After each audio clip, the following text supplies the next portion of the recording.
மக்களே, welcome to நம்ம Tamil serial express exclusive and instant அப்டேட்ஸ்க்கு மறக்காம நம்ம யூடியூப் சேனலை சப்ஸ்கிரைப் பண்ணிக்கோங்க. கார்த்திகை தீபம் செம்ம ஃபாஸ்டா மூவ் ஆகிட்டு இருக்கு மேரேஜ் ட்ராக்கர் நோக்கி. ஆல்ரெடி அப்டேட் பண்ணியிருந்த ரேவதி அண்ட் மகேஷோட என்கேஜ்மெண்ட் ட்ராக் தான் ஃபர்ஸ்ட் வருது, அதுக்கப்புறம் தான் மேரேஜ் ட்ராக் வரப்போகுது அப்படின்னு சொல்லி இவன் இன்னைக்கு எபிசோட்லயே மகேஷ் அண்ட் அவங்க அண்ணி வந்து பேசும்போது சாமுண்டீஸ்வரி வந்து சொன்னாங்க, நாளை மறுநாளே செம்ம கிராண்டா வந்து என்கேஜ்மெண்ட் பண்ணும், ஒரு பெரிய மேரேஜ் ஹால் புக் பண்ணி அங்கதான் பண்ணணும்னு சொல்லி, அது மட்டும் இல்லாம இது எல்லாமே கார்த்தியோடைய தலைமையில தான் நடக்கணும்னு சொல்லியிருக்காங்க.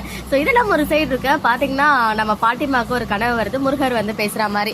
அதுல வந்து நம்ம முருகரே என்னதான் கல்யாணம் யாரு கூட நிச்சயமானாலும் உங்க பேரன் கூட தான் கல்யாணம் ஆகும் அப்படின்னு சொல்லிட்டு வாக்கு கொடுத்துட்டாரு. ஈவன் இன்னைக்கு எபிசோட்ல கூட பாத்தீங்கன்னா சாரியே வந்து நம்ம மாப்பிள்ளை சார் தான் வந்து செலக்ட் பண்றாங்க ரேவதிக்கு. அப்புறம் நாளைக்கு எபிசோடோட ப்ரிவியூல அந்த ரிங் என்கேஜ்மெண்ட் ரிங்குமே வந்து கார்த்தியோட கையில தான் ஃபர்ஸ்ட் போட்டு பாக்குறாங்க. அம்சமா இருக்கு அப்படின்னு சொல்லிட்டு அவங்க மச்ச நிச்சயமே சொல்றாங்க. ஸோ இப்போ பாத்தீங்கன்னா பியூட்டிஃபுல்லான பிக்சர்ஸ்லாம் என்கேஜ்மெண்ட் ஷூட்டிங் ஸ்பாட்ல இருந்து ஷேர் ஆகிருக்கு. 3 சிஸ்டர் இருக்காங்க, ஒரு சிஸ்டர் மிஸ் ஆகிருக்காங்க. ஆல்ரெடி மகேஷ் ரேவதி இருக்க பிக்சர், அப்புறம் நம்ம கார்த்தி மகேஷ் இருக்க பிக்சர்லாம் ஷேர் பண்ணிருக்கேன். இங்க ஒன்ஸ் அகைன் வந்து இங்க உங்களுக்காக ஷேர் பண்ணிருக்கேன். ஸோ வித்தின் ஒரு 2 டேஸ்லேயே என்கேஜ்மெண்ட் எபிசோடே வந்து ஸ்டார்ட் ஆகிடும் போல. ஸோ அதுக்காக ஒரு ப்ரோமோ வந்து நம்ம சூன் எக்ஸ்பெக்ட் பண்ணலாம்.